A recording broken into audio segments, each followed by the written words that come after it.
Olá pessoal, estou eu aqui de novo, né? Professor Thiago, para dar mais uma aula de física para vocês.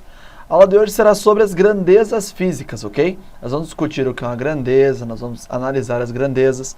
Então vamos lá. O que é uma grandeza física? É tudo que pode ser medido quantitativamente. Cuidado com essa palavra aqui, ela fala de tudo que eu posso medir através de um valor numérico, certo? Algumas grandezas físicas também necessitam de direção e sentido, mas não importa. O que eu posso medir com valor numérico, eu chamo de grandeza física. Eu posso medir pressão, eu posso medir temperatura, eu posso medir volume, certo? Então pensa nisso. Eu não posso medir, por exemplo, amor, né? Eu não posso falar, não, ele tem agora, até percebe lá a pessoa, o cachorro vem, né?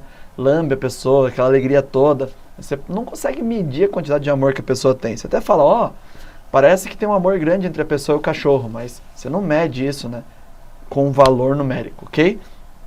As coisas que podemos medir são grandezas físicas.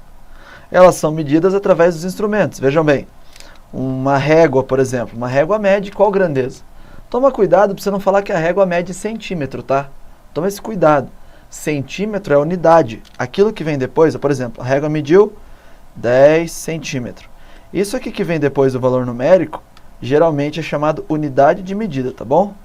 Nós vamos ter uma aulinha sobre unidades de medida depois, tá?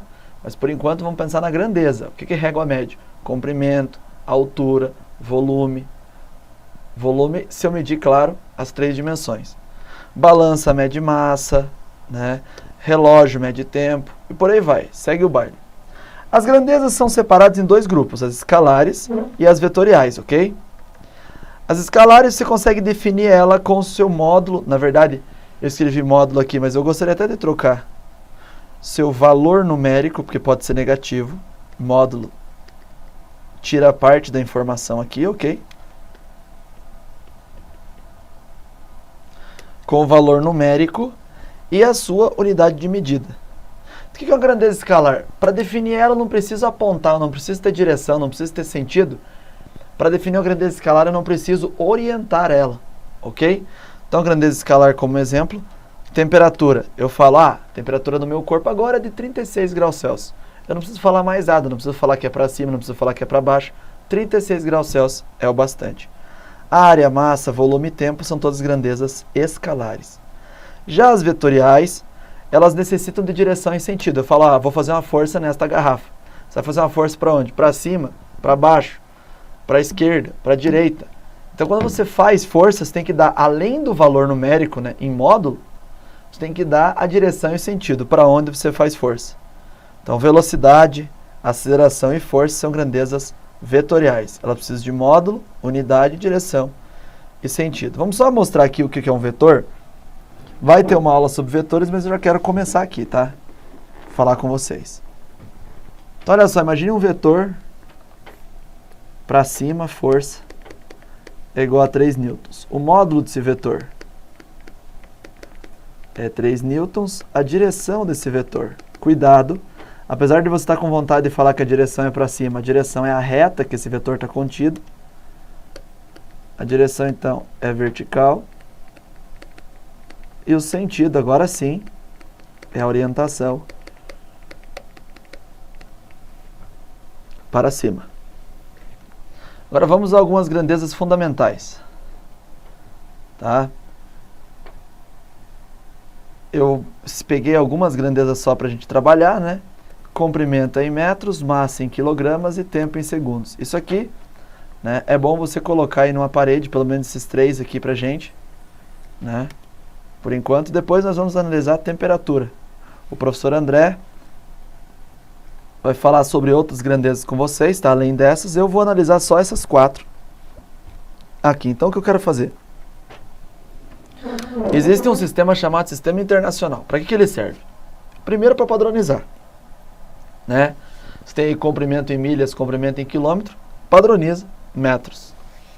Segundo, que se a minha grandeza, a unidade da minha grandeza está no Sistema Internacional de Unidades, se a unidade está no SI, automaticamente, né, SI é Sistema Internacional, automaticamente eu posso jogar dentro da equação, que jogando dentro da equação eu vou ter uma resposta também no SI.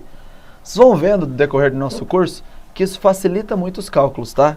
Então eu quero que você lembre, quando alguém falar de comprimento, a unidade do SI é metro, alguém falar de massa é quilograma e de tempo segundo. Coloca isso aí num canto aí da sua casa, coloca perto da sua tela ali num post-it. Lembra disso, tá? Lembra das unidades do Sistema Internacional que vai facilitar bastante aí o nosso trabalho. Aí tem as derivadas, misturando aquelas outras grandezas, chegam-se a outras grandezas, derivadas. Agora vamos falar de arredondamento. A gente vai entrar daqui a pouco em ordem de grandeza, é um assunto tanto quanto delicado. Vamos falar de arredondamento agora. Galera, vamos arredondar aqui algumas grandezas. Alguns valores, né? Imagine que você tirou 7,81 numa prova, um amigo seu tirou 7,81 não, 7,83. Um amigo teu tirou 7,84, outro 7,85, outro 7,86 e outro 7,87. Ok? Se eu vou arredondar para uma casa depois da vírgula, qual é o valor disso aqui? Vocês concordam que é 7,8? Aqui. Vocês concordam que é 7,8? E aqui. Vocês concordam que o valor é 7,9? E aqui é 7,9? O que acontece é que esse 5 é um divisor de águas. Então como é que eu arredondo? Eu olho para um número. Então imagine um número de 3 algarismos. Tá? Vou colocar a vírgula aqui. Eu quero arredondar a partir dessa casa. Eu olho para a casa da direita e vejo. E me pergunto, ela é maior que 5?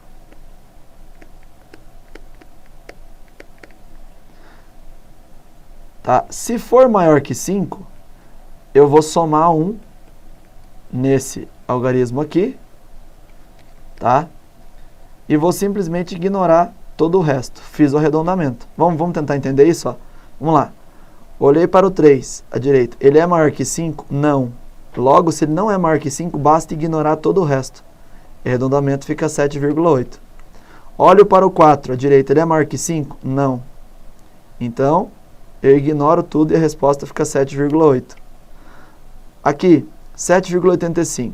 Existe um critério de números pares e ímpares. Nós vamos fazer assim. Se for igual a 5, nós vamos arredondar para mais também, tá? Então, aqui é igual a 5.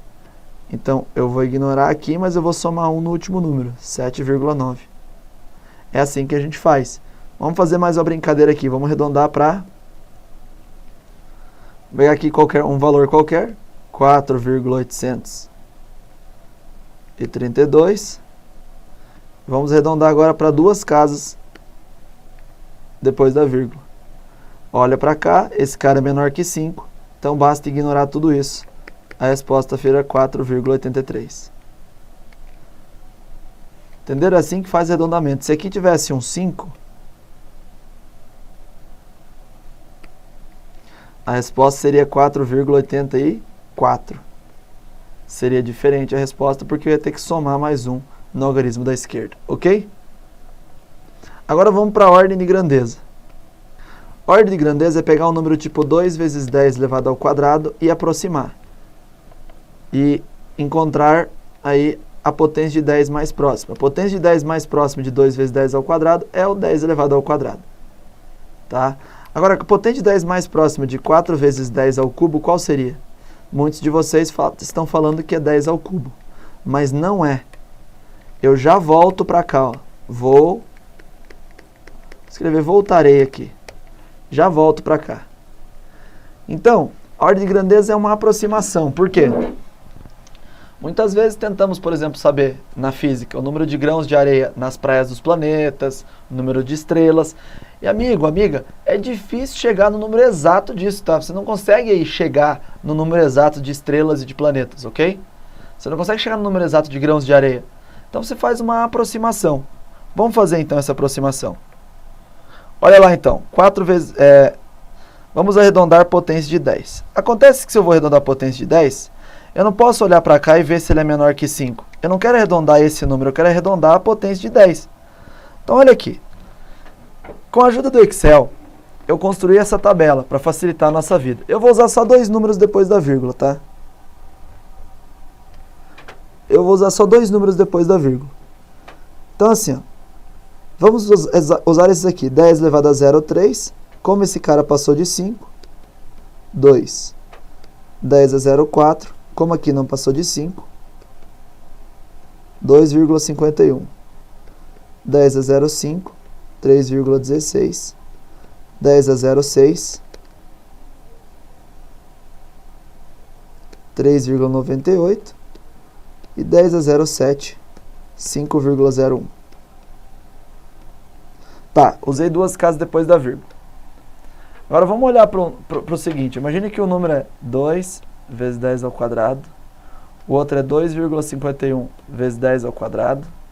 O outro é 3,16 vezes 10 ao quadrado. O outro é 3,98 vezes 10 ao quadrado. E o outro é 5,01 vezes 10 ao quadrado.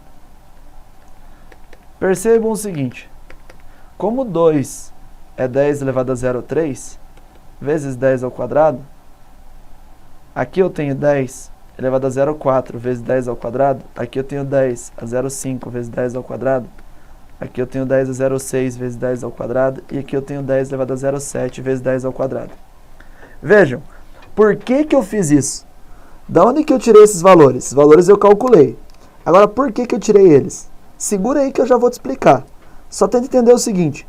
Agora eu tenho uma base de 10. 10 elevado a 2,3, 10 elevado a 2,4, 10 elevado a 2,5, 10 a 2,6, 10 a 2,7.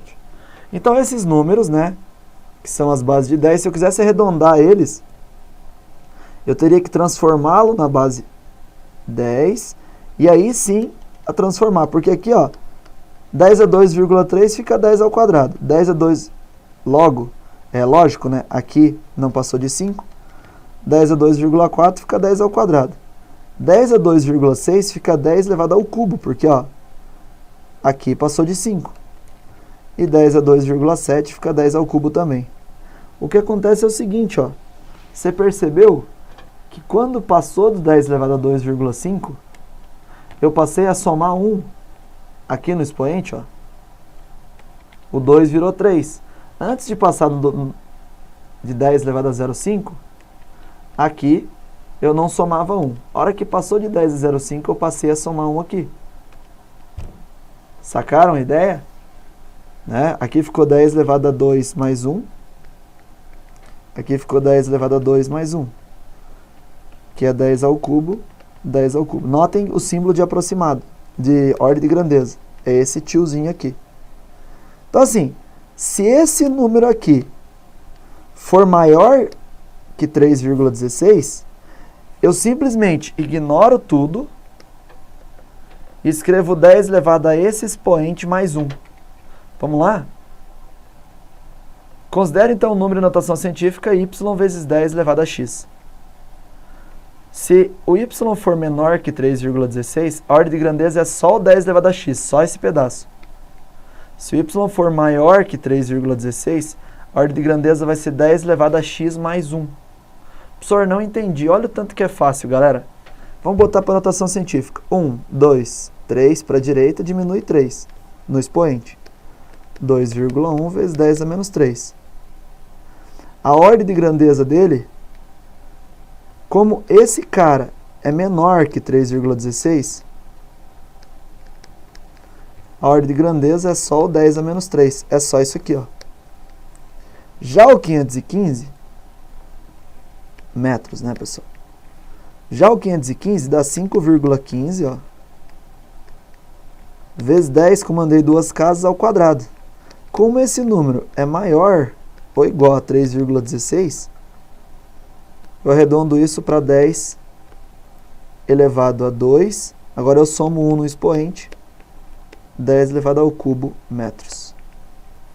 Aqui, 0,06 vezes 10 ao 14. 1, 2, 6 vezes 10 a 12. Direita diminui, 2 lá do expoente. Como esse número é maior ou igual a 3,16, a ordem de grandeza vai ser 10 elevado a 12 mais 1, que é 10 elevado a 13. Pronto, está lá como fazer aproximações por ordem de grandeza. Agora eu quero que vocês pausem aí e tentem resolver esse exercício. Tá? Aqui são a correção batidas por minuto. Galera, não fiquem se preocupados com o valor numérico ali. Ah, eu não sei quantas batidas. Não pesquise no Google. Imagine quantas batidas por minuto dá o seu coração e calcule. Galera, se você calculou 50, 50 é 5,0 vezes 10. Tá? Eu espero que já tenha dado pause, tá? Se você não calculou ainda, pause e calcule. Vezes 10 elevado a 1. Como esse cara é maior ou igual a 3,16, a ordem de grandeza dá 10 elevado a 1 mais 1, que é 10 ao quadrado. Ah, mas eu calculei 300, professor. 300 é 3 vezes 10 ao quadrado. Como esse número é menor que 3,16, a ordem de grandeza vai ser só o 10 ao quadrado. Percebam, de 31,6 até 316, a ordem de grandeza vai dar sempre 10 elevado ao quadrado. Então, você percebe que qualquer valor que você colocasse para batidas do coração, você ia matar a pau. Beleza? Segue o baile. Teoria, então, de erros agora aí para vocês. Tem 3 tipos de erro. Grosseiro. Grosseiro, você errou, né? O observador errou. Você foi medir ali com um paquímetro e não sabe medir. Foi medir com uma régua e começou do 1 ao invés de começar do 0. Ok? Foi medir com uma balança, esqueceu de apertar o tara ali para zerar a balança. Um erro grosseiro. Sistemático, o instrumento está com defeito. Às vezes o que acontece? Você tem uma balança que é uma balança de mola e a mola já está esticada demais. Você tem aí um termômetro que ele está sujo por dentro, né? E aí ele não consegue chegar a uma certa temperatura. E tem os erros acidentais, que nós não conseguimos especificar as causas dele. Depois de um tempo, ele pode até deixar de ser acidental. Depois você descobre, tinha vento batendo aqui, estava mudando ali o ângulo do pêndulo, enfim. Tem vários tipos de erros aí. O Einstein disse que nunca cometeu um erro, nunca tentou algo novo, então, mais forte do que isso até é pensar, na física sempre vai ter um erro. Você não consegue colocar um número infinito de casos depois da vírgula em um valor. Ou seja, você vai ter que parar em algum momento. Se você vai ter que parar em algum momento, isso já te mostra um erro. Então assim, existe o valor mais provável de uma medida, que é a média de várias medidas. E existe a precisão de uma medida, né? Se tua régua é dividida em milímetros, a precisão do teu instrumento é de 1 milímetro. Se tua balança digital ela aumenta de 0,1 gramas em 0,1 gramas, a precisão é de 0,1 gramas. Vamos lá, quanto mede esse objeto? Olha só, ele mede. Aí você vai ter estimativas aqui. Alguns falam 2,6 centímetros, outros falam, né, 2,7 centímetros. E aí você fica nessa dúvida. E é bom ter essa dúvida. Tá? Por quê? Porque a tua precisão ela é de 1 centímetro.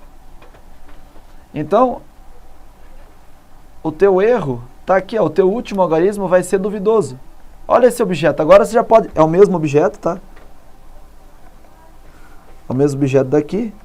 Mas olha só, agora você já tem uma régua melhor. Aqui eu tinha uma régua de precisão de 1 centímetro, agora eu tenho uma régua cuja precisão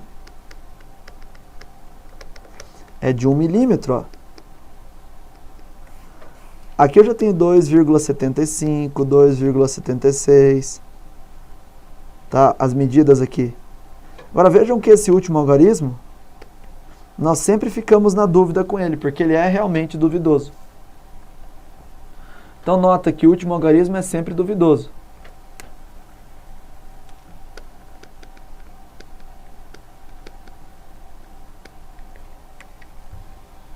Agora olha esse objeto. Alguns podem falar, professor, ele vale 2,89, outros 2,9.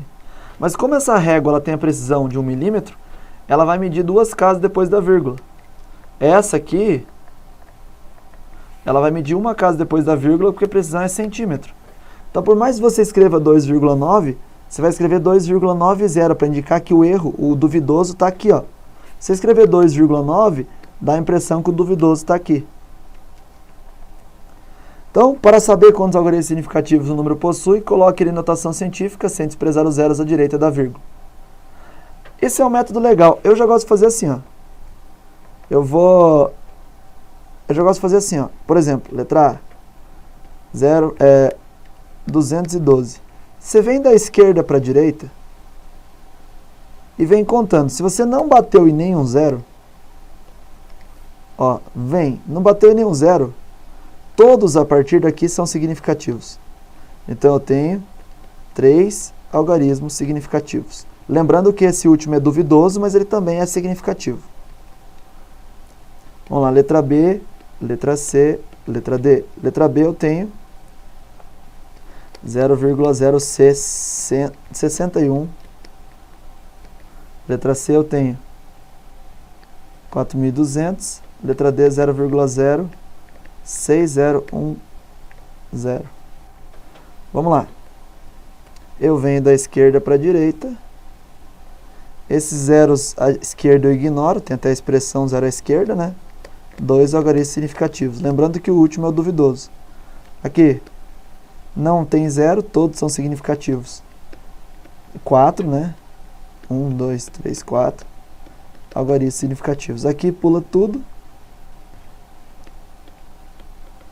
4 algarismos significativos, beleza? Então,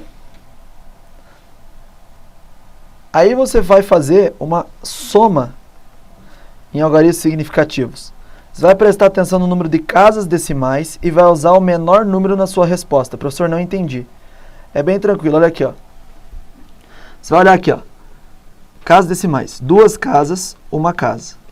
2 casas decimais, 1 casa decimal. O menor entre esses dois, menor, é 1 casa decimal, 1 casa depois da vírgula. Aí você faz a conta.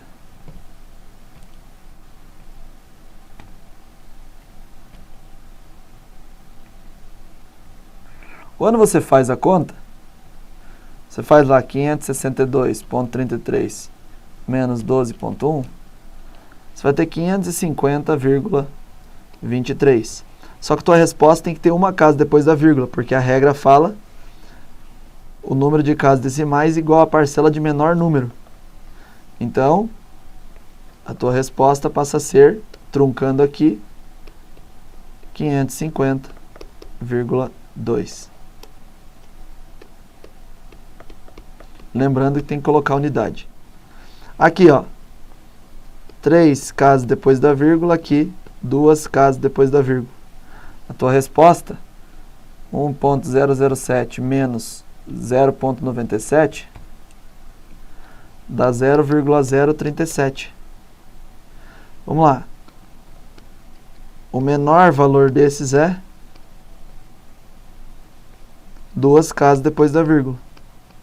Então aqui tem que ter 2 casas depois da vírgula, eu vou truncar ele aqui. Então, como esse número aqui passou de 5, eu vou somar 1 no da esquerda. Então vai ficar 0,04 gramas. Tá? Já na divisão ou multiplicação, você vai fazer uma resposta que o número do algarismo significativo seja igual ao menor número. Ao invés de contar casas depois da vírgula, você vai contar os significativos. Tipo, aqui tem 3 algarismos significativos. Eu venho da esquerda para a direita, não tem nenhum zero, tem 3 algarismos significativos. Aqui, eu ignoro esse zero, 2 algarismos significativos. A minha resposta, o menor valor, minha resposta deverá ter 2 algarismos significativos. Quando eu faço 2,15 vezes 0,31, eu chego a 0,6665. Só que minha resposta tem que ter 2 significativos. Então ela morre aqui, ó. Eu venho da esquerda para a direita, ela morre aqui. Logo, eu vou ter, como aqui é maior que 5, eu somo 1 aqui, eu vou ter 0,67. Veja, metro vezes metro, metro quadrado. Tá? Então estão aí, pessoal, regrinhas de notação, de ordem de grandeza e de algarismos significativos para vocês, tá? Então você já sabe a resposta do quantas casas você deixa depois da vírgula. É comum cair algarismo significativo no Enem? Não, tá? Mas vai que um dia eles resolvem cobrar isso de vocês. Galera, valeu, muito obrigado pela atenção de vocês. Vamos que vamos aí, beleza? Então, qualquer coisa, mandem sugestões, críticas, dúvidas, mas se puder, curte a nossa aula que vai ajudar bastante. Tchau, tchau.